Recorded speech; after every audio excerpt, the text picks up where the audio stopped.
حضور علیہ السلام کی محبت سے معاشرے کے دکھ جو ہیں وہ سمیٹے جا سکتے ہیں۔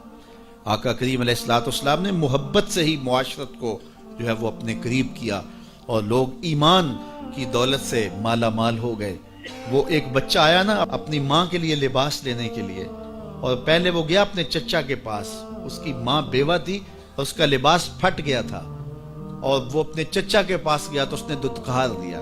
ماں نے اس کو روکا تھا بیٹا نہ جانا، لیکن اس نے کہا کہ تیرے بدن کے اوپر جو لباس ہے وہ بھی پھٹ گیا ہے اور جگہ جگہ سے جسم جھلک رہا ہے، تو میں اپنے چچا سے آپ کے لیے لباس لے کے آتا ہوں۔ پھر جو رویہ اس نے اختیار کیا تو واپس روتا ہوا آ رہا تھا، تو کسی نے راستے نے پوچھا کہ کیا ماجرا ہوا؟ اس نے کہا چچا کے پاس گیا تھا ماں کے لیے لباس لینے، اس نے تو لا کے بھیج دیا۔ اللہ اکبر۔ تو اس نے کہا کہ جا سین حرم میں محمد نام کا ایک شخص بیٹھا ہوا ہے، اگر تو اپنا دکھڑا اس کے سامنے پیش کرے تو وہ امید ہے تمہیں رد نہیں کریں گے، لیکن سن لے ان کا دین کوئی اور ہے۔ اللہ اکبر۔ اپنے ماں کے پاس آیا تو ماں کو کہا کہ چچا نے رلا کے بھیج دیا، لیکن آپ کی حالت مجھ سے دیکھی نہیں جا رہی۔ بچہ ابھی شعور کی منزلوں میں قدم رکھ رہا تھا، پہلے بہت چھوٹا تھا، اب اس کے اندر ایک جذبات تھے بچے کے اندر۔ تو ماں نے کہا کہ بیٹا نہیں، ان کے پاس نہیں جانا، سنا ہے کہ جو ان سے ملے دین دھرم چھین لیتے ہیں اس کا۔ اللہ اکبر۔ تو حضور علیہ السلام کے پاس جانے سے ماں روکنے لگی، لیکن بچے نے کہا کہ امی میں پکا رہوں گا، بتوں کا وفادار رہوں گا، تم اس ٹینشن کو، اس پریشانی کو چھوڑ دو۔ اور حضور کی خدمت میں حاضر ہوا۔ حضور صحن حرم میں چادر اوڑے بیٹھے ہوئے تھے، اور جا کے کہنے لگا میں پہلے بات آپ سے کر لیتا ہوں، آپ کا دین میں نے قبول نہیں کرنا۔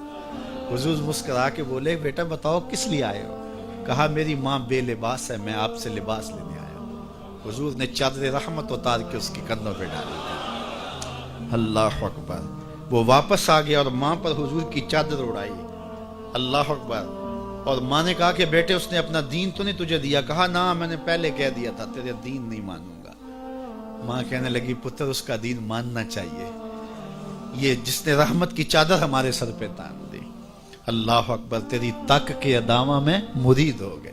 اس بوڑھی عورت کا قصہ بھی آپ نہیں بھول سکتے، جو گھر کا سامان باندھ کے اپنے دروازے پہ بیٹھی ہوئی تھی، اور اس نے سنا تھا مکے میں ایک جادوگر آیا ہے جسے ملتا ہے اس کا دین چھین لیتا ہے، کہیں ایسا نہ ہو کہ کہیں اس سے ملاقات ہو جائے اور وہ دین ہی میرا چھین لے، مجھے شہر چھوڑ دینا چاہیے۔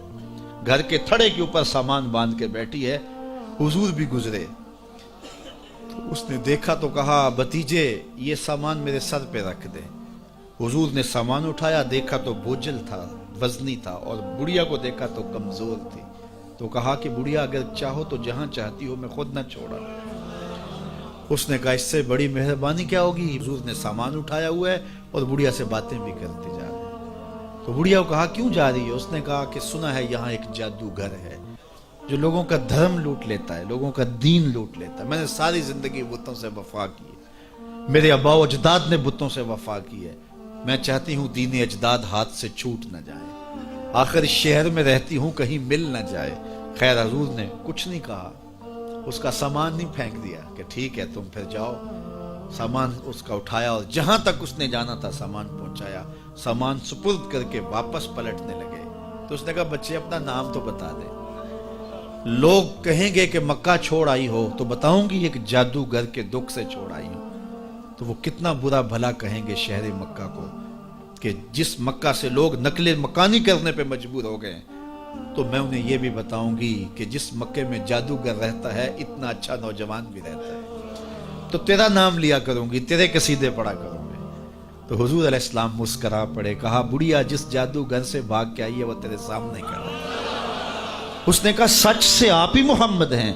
حضور نے فرمایا نام میرا یہی ہے۔ تو اس نے کہا پھر آپ کا جادو میرے پہ چل گیا ہے۔ اللہ اکبر۔ تیری تک کے ادامہ میں مرید ہو گئی۔ لوگوں کی خدمت کریں، بوڑھوں کے کام آئیں، دکھیوں کے کام آئیں، مصیبت زدہ کے کام آئیں۔ حضور یتیم ہو کے یتیم پرور تھے، لاچاروں کی مدد کرتے، لوگوں کے گھروں میں پانی بھر کے دے دیتے، اور دکھیوں کے کام آ جاتے اور مصیبت زدوں کے کام آ جاتے۔